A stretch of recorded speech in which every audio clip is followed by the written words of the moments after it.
You don't have to wait another minute now for Taylor Swift. What a year she is having. Just won Artist of the Year at the AMAs. The 10-time Grammy winner just scored 6 more nominations, and her new concert film Folklore debuted on Disney Plus overnight. Taylor, welcome back to GMA. Hey. It is so great to see you. Congratulations on all those nominations. So how does it feel to be closing in on Stevie Wonder and Frank Sinatra for the most wins on Album of the Year? Oh, wow. First of all, great to see you again. The last time I saw you, I think it was in Central Park. It was. For the concert that we did, that was so much fun. So thank you guys for doing that. Yeah, the Grammy news was absolutely unbelievable. And in terms of those unbelievable records, I try not to jinx things, to quote Michael Scott from The Office. I'm not superstitious, but I am a little stitious. I get it. I totally get it. Tell us about Folklore, clearly a product of what has been a crazy and challenging year for so many all around the world in this year of quarantine. What was it about that experience that got your creative juices flowing? It was really just an amazing chance situation that I ended up working with Aaron Dessner from one of my favorite bands, The National. He had been in a similar creative space. He'd been creating all these instrumentals, and my imagination was racing and creating all these storylines. And so it really started with collaborating with him, and then I brought in, Jack Antonoff, who I've worked with forever, and he's incredible. And I can't believe I ended up getting to work with Bonnie Bear. It was so crazy to create an album from my house. I'd never done that before. I've always worked in studios, and this was an experience unlike anything else, and it really changed, I think, what this year would have been for me emotionally and mentally. And then you topped it off by directing this movie. I know you've directed music videos before, but this is the first time you've directed a movie, Folklore. It dropped overnight on Disney Plus, and it was the first time you actually got to be in the same room through the whole production of this album and the movie with Aaron Dessner and Jack Antonoff.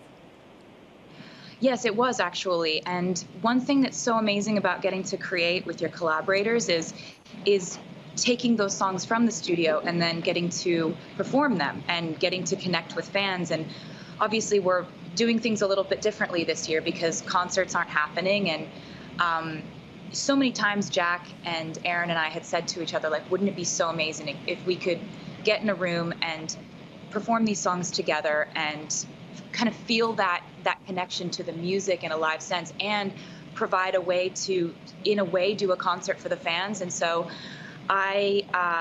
we figured out a way to do it where we quarantined completely. We had 6 fixed cameras in the studio. We had a Furio robotic camera that was moving around the studio, and Disney Plus, they have been such amazing collaborators in creating something that we wanted to feel like listening to the record felt and like making the record felt, just kind of full of warmth and as cozy as it was for us to create this music. Yeah, that's one of the ironies of quarantine, isn't it? That it did sort of foster that sense of coziness for so many, in a sense of really what's most important in life.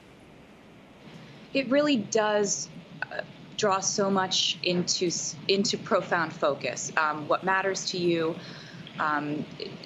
appreciating the things that you have, appreciating your health, protecting it, trying to live in a way that is responsible for you and other people. The one thing that I knew I needed to keep me afloat was music, and I'm really grateful that I had that, and also really grateful that the fans loved it in the way that they did and saw where I was coming from, and I think they let their imaginations run wild with these stories too, which made me really happy. A lot of fans watched the movie overnight, and they also got a big reveal. We finally learned the identity of your mystery collaborator, William Bowery.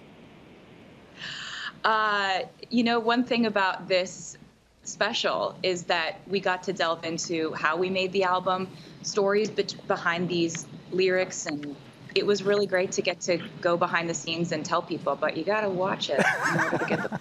I knew you weren't going to spoil that right there. But before we go, my daughters, as you know, are super fans of yours. And their first concert, besides the Wiggles, wasn't that GMA concert at the Central Park. It was actually Times Square in 2014. And my daughter, Elliot, had a question for you. You want to play it for everybody? Taylor, I'm a huge fan, and I want to congratulate you on all your Grammy nominations. They're so well deserved. And I wanted to ask you, what song are you most excited to pre-record from your previous albums? Love you. Have fun. Love you too. That was such a great question, and that's so sweet. Thank you for sending that in. That was a great question. I've been having a really good time re-recording my older music, and I think my answer to that is, so far of the ones I've recorded, I think it's been the most fun doing Love Story, because the older music, my voice was so teenaged, and sometimes when I hear my older music and my older young teenage voice, it makes me feel like I'm a different singer now. And so it's been the most fun to go back and re-record ones that I feel like I could actually possibly improve upon the song. So that's been a really amazing, fun adventure. And yeah, amazing question. Well said, well asked. My girls always say that those old songs bring them back to their childhood. Taylor, thank you for joining us. We hope you have a great Thanksgiving with your family. Congratulations on all your success. Thank you, and same to you and your family, and thanks so much for having me. You guys are the best. Thank you. Folklore, the Long Pond Studio Sessions is streaming now exclusively on Disney+.